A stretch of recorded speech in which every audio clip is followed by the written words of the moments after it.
So I'm going to make this video short and to the point. There's a lot of folks who watch channels like mine and a lot of other channels that would have you believe that always having the most insanely overbuilt tow vehicle is the best route to go whenever hauling any RV.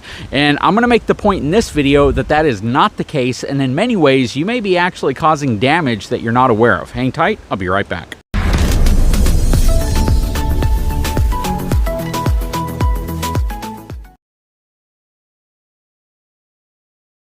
So in front of me is our 2024 Ford F450 Platinum. This is our tow vehicle, which we primarily use to haul the big Brookstone around. That is a 17,500 pound fifth wheel. It's a full profile, large, heavy fifth wheel, which applies about 3,600 pounds worth of pin weight to the back of this vehicle. So this is a payload play. When we talk about a fifth wheel, you got a lot of weight pressing vertically down on the back of your vehicle over your axle, and you need a heavy duty truck with a tremendous amount of cargo capacity to be able to support it. This truck has 4,800 plus pounds worth of cargo capacity versus your 3/4 ton trucks, which are usually in the 2,500 pound range, your 1 ton single rear wheel trucks, which are usually in the 3,500 pound range, and your 1/2 ton trucks, which are usually in the 1,500 pound range. So whenever you're hauling a fifth wheel, you need to have a truck that can easily handle the pin weight capacity as well as everything you're going to have in the truck, including the fifth wheel hitch.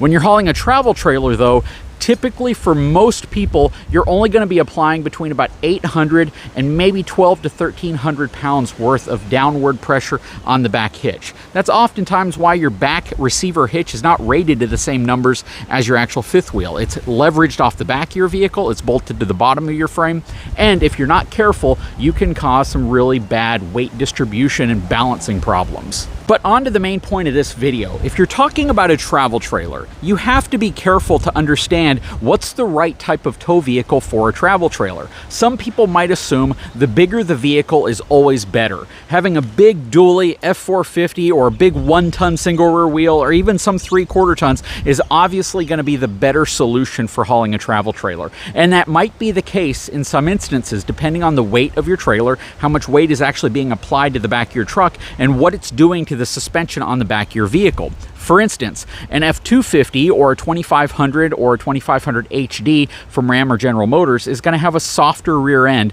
than a 450 or any dually from any of the manufacturers, right? A 3/4 ton truck is going to have a much plusher rear end than something like this, but it's still going to be much more firm than a 1/2 ton truck. Why does that matter?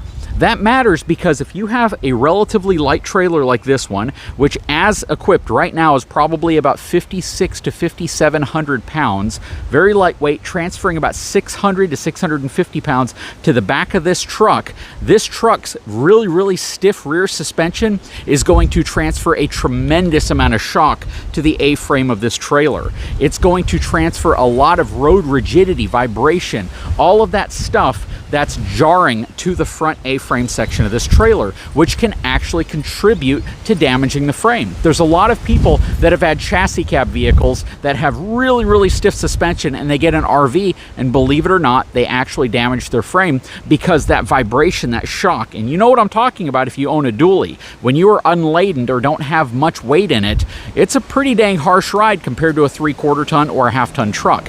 Well, that shock transfers somewhere. Your vehicle suspension is designed for it. The front A-frame section of your trailer may not be. So what is something you can do to help mitigate that?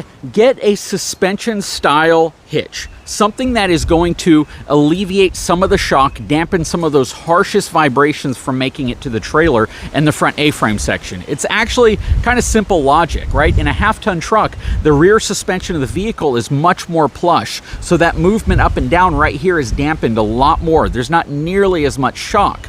If you're going to go to something like this, you're essentially taking something that's far more rigid and applying a lot of pressure and a lot of jarring to this section of the trailer.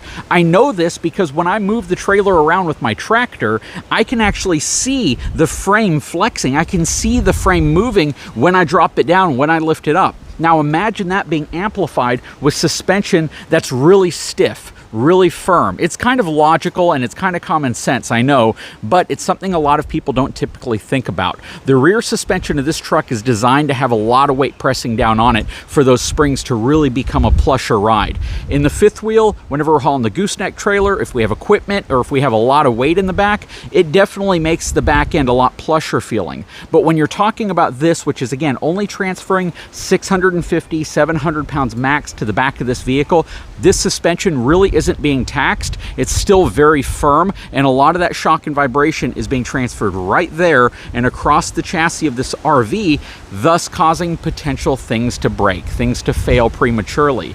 Now, there are folks again that are going to be like, well, aren't RVs designed for it? Yes, they are designed for it, but smaller, lighter RVs are typically designed for vehicles that have softer rear ends. This trailer would probably be perfectly fine behind a 3/4 ton truck, or even a heavy-duty half-ton truck, or even a heavy-duty SUV. But when you put it behind something with really stiff suspension, that's where things start to act a little differently. It's also a reason why a lot of people believe that if you haul certain fifth wheels that aren't designed to be hauled behind like a semi-tractor, that you can even do damage to the fifth wheel because of that as well.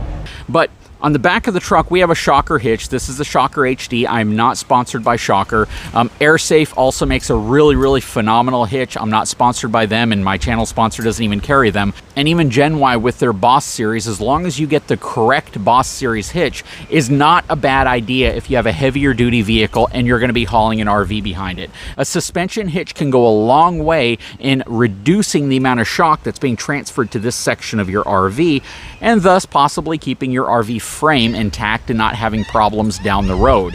Now, there are going to be people that say just get an RV with the strongest, most insane frame you can get.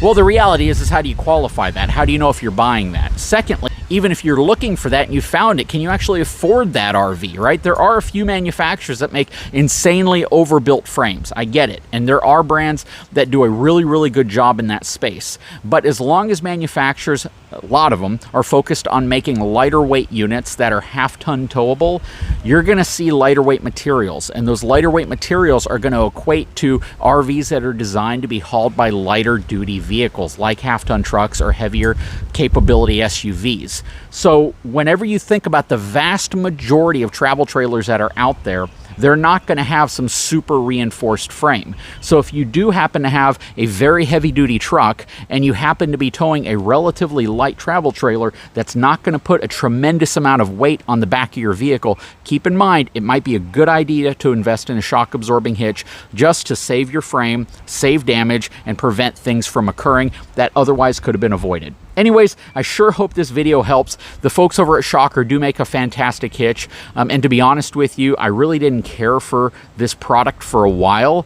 But now that I've towed with it quite a bit, I'm actually pretty surprised at how well that does at mitigating the amount of shock being transferred to the A-frame of the trailer. And if you're asking me what actually spurred on this conversation and this topic, it wasn't because of any of the frame flex, frame failure stuff that people have been talking about. It's because I actually know somebody who tows a much smaller travel trailer than this behind their Ram 5500 truck, and they experienced a frame section failure up front.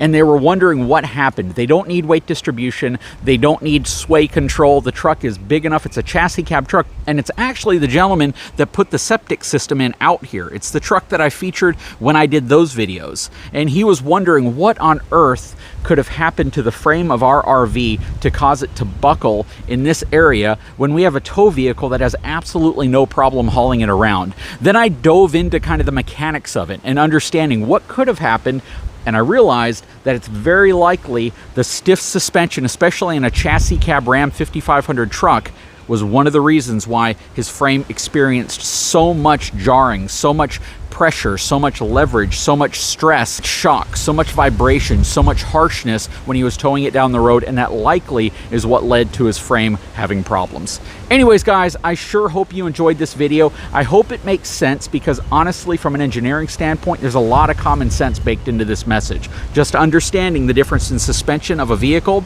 and the type of frames that you're seeing on RVs, especially considering how light they're trying to make these things. Anyways, guys, if you haven't had a chance, please take a moment, subscribe to the channel, give me a thumbs up, drop a comment below, let me know what you think. I know there are probably tons of people lighting up the keyboard saying that's hogwash. Every frame should absolutely be designed to take whatever tow vehicle you tow it with.